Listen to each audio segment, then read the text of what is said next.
அவர் இளங்கலையிலே படிச்சிருக்கிறாரு. ஒரு இயற்கை ஆய்வரவர், ஏழைப்பட்டவர், ஏழை குடும்பத்துல வந்துக்கிறாரு. அவர் சம்பாதிக்கணும்னு அவசியம் கிடையாது.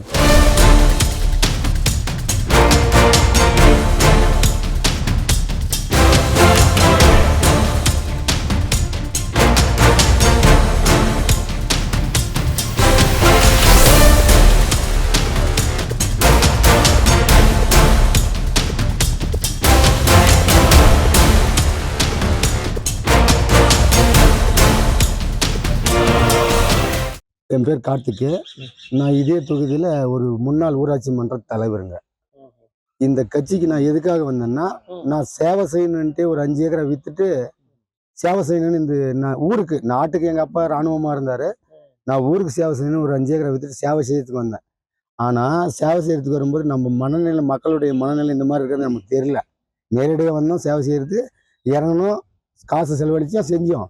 ஆனால் மக்களோட மனநிலையை பார்த்தா எங்கே போனாலும் காசு, குவார்ட்ரு காசு இதுதான் கேட்குவாங்க. நான் நல்லது செய்யறதுக்கு ஊருக்கு வந்துக்கிறேன்னா அதெல்லாம் எனக்கு தெரியாது. குவார்ட்ரு கொடுத்துட்டு போ, காசு கொடுத்துட்டு போ.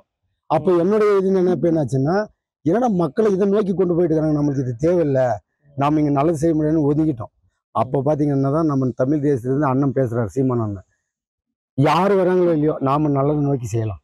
அவங்க நம்ம போடுறாங்க, ஓட்டு போடல, அது அடுத்தது. நாகராஜ்க்கு ஏன் ஓட்டு போடணும்? அது ஒரு இப்போ நாங்கள் வந்து தமிழ் தேசம் போது இயற்கையை காப்பாற்றணும்னு நினைக்கிறோம். ஐயா, இயற்கையை காப்பாற்ற முடியாம மனுஷன் வாழ முடியாது. பூமிக்கு தண்ணி சேர்த்து இன்னைக்கு பேங்க்ல நீங்க காசு போடுறீங்கன்னா எதுக்கு போடுறீங்க? கஷ்டத்துக்கு நீங்க எடுக்கணும், அதனால தான் போடுறீங்க. அப்போ பூமிக்கு தண்ணி சேர்த்து வச்சாதான் நாளைக்கு நீங்க எடுப்பீங்க. இன்னைக்கு நீங்க பாட்டில பாக்குறீங்க தண்ணி, நாளைக்கு உங்க குழந்தைங்க மாத்திரையில பார்க்குவாங்களா? மாத்திரையில பார்க்குவாங்களா சொல்லுங்க? அப்போ என்ன மாத்திரை ஜூபிலேஷன் போய் தண்ணி குடிக்கும்போது மாத்திரை எடுத்து போட்டுக்கிறதா? அப்போ எதை நோக்கி போயிட்டு இருக்கிறோம்? அதனால நாங்கள் இந்த நாம் தமிழர் கட்சி மூலியமா என்ன சொல்றோம்னா, யாரும் எங்க கூட வரட்டும் வராமல் போட்டோம், நாங்கள் போதை போறவங்களாம் எங்க கூட கூட்டுக்கிறது இல்லை. அண்ணன் சொல்லிக்கிறது என்ன, எங்களுடைய கொள்கைக்கு வரணும் 2000 வருஷம் ஆகும். அது மாதிரி தான் நாங்கள் ஊர்ல போய் தெளிவுபடுத்துறோம். விவசாயத்தை முன்னெடுக்கணும். இந்த பூமியை காப்பாற்றணும்னா விவசாயத்தால் தான் முடியும். ஏன்னா அவன் சேடை ஓட்டி தண்ணி நிப்பாட்டி நெல் நட்டதான் பூமி தாய் தண்ணி குடிக்கும். அப்பதான் செழிப்பாகும், மரங்கள் வந்து செழிப்பாகும், இயற்கை செழிப்பாகும். அப்போ நாங்கள் போதை அவள் தான். நாங்கள் போதைக்கு எதிர்ப்பு ஒன்றும் இல்லை. ரசாயன கலந்த போதை இருக்கக்கூடாது. நாங்கள் என்ன சொல்றோம், தென்னம்பால், பனம்பால், ஈச்சம்பால் கொடுக்குறோன்றோம். அது யாரு? விவசாயத்தை சார்ந்தது. விவசாயம் பழிக்குவான். ஆனா இதுல யார் பழிக்கிறா? விவசாயமும் நாசமா போறான், வீட்டுல இருக்கிற குடும்பமும் நாசமா போகுது. தாலிக்கு தங்கம் கொடுக்குறான்றாயா, அதே தாலி அறுக்கிறோம் அவன் தானே. அப்போ இதை நோக்கி போயிட்டு இருக்கிறோம்.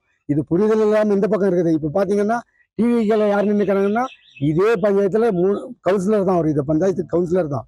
ஆனா 3 குவாரி வச்சிருக்கிறாரு. ஒரு குவாரியை நாங்கள் நிப்பாட்டி வச்சிருக்கிறோம். ஆனா அடுத்த வாட்டி எம்எல்ஏ குவாரி ஓபன் பண்றாரு. நீ குவாரி எடுக்கிறது யாருக்கு எடுக்கிற? நம்ம தமிழ்நாட்டு மாநிலத்துக்கு நமக்கு தேவைக்கு எடுக்கிற? வெளி மாநிலத்துக்கு உன்னை யாருக்கு அடுத்து சொல்ற? மணல்ல இருந்து கடத்தி நாசமாக்கிட்டீங்க. இப்ப மழையை அடிச்சு நாசமாக்குறீங்க. நாளைக்கு எங்க மக்கள் எங்க போய் வாழ்றது? அப்ப இதை வந்து நம்ம மக்களுக்கு விழிப்புணர்வு பண்றோம். விழிப்புணர்வு பண்ணி நம்ம நம்ம மனுஷனுக்கு வெயில் அடிச்சா கொடை பிடிச்சுன்னு போறோம்.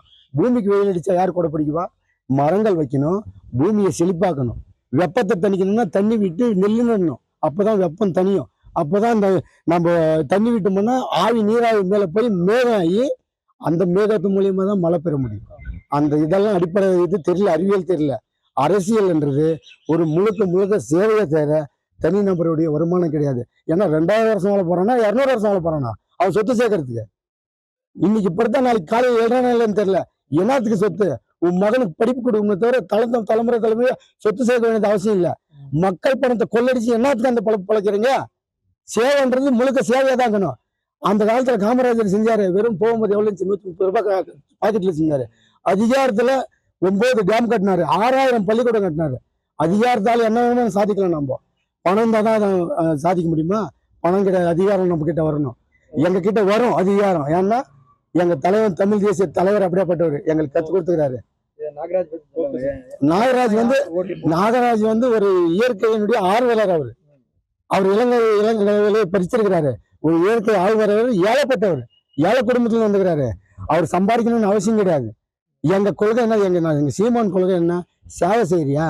நான் மட்டும் என்ன சேவை செய்யுது? உனக்கு அக்கறை இருந்தா வா, சேவை செய்ய. உன் பணத்தை போட்டு செய்ய. நான் காசு கொடுக்க போறது, அவங்க ஒன்றும் காசு கொடுக்கல. எங்க கட்சியார் யாரும், நாங்களா சொந்தமா இதெல்லாம் காசு போட்டு நாங்க விழிப்புணர்வு ஏற்படுத்திட்டு இருக்கோம். எதுக்கு? மக்களுக்கு தெளிவில். கார்த்திக் என் பேரு. இப்ப பாத்தீங்கன்னா மனுஷனுக்கு 6 அறிவுங்க, நல்லா புரிஞ்சுக்கோங்க. மனுஷனுக்கு 6 அறிவு.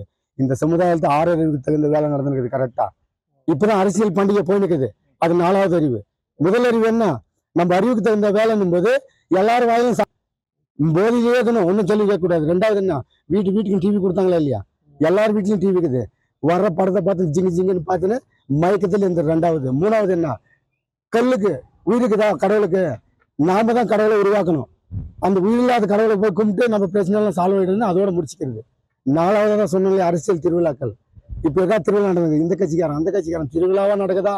அடுத்து என்ன? 5வது அரசியல் தலைவர் ஓட்டு போட்டா முடிஞ்சு போச்சு நம்ம பிரச்சனை, நம்மளுக்கு ஒன்றும் வேலை இல்லை. அதுதான் 6வது. என்ன?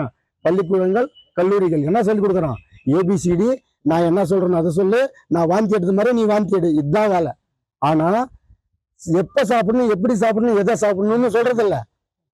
குளியல்ல 4000 நோய்கள் குணமாகன்றான். 4 48 448 4448 நோய்கள் குணமாகுது. அதிகாலையில இருந்து குளிக்கிறியா? உன் உடம்ப குளிச்சு ஹாஸ்பிட்டல் ஃப்ரீ கூட இல்ல, உனக்கு நோயே வராது விஷயம்.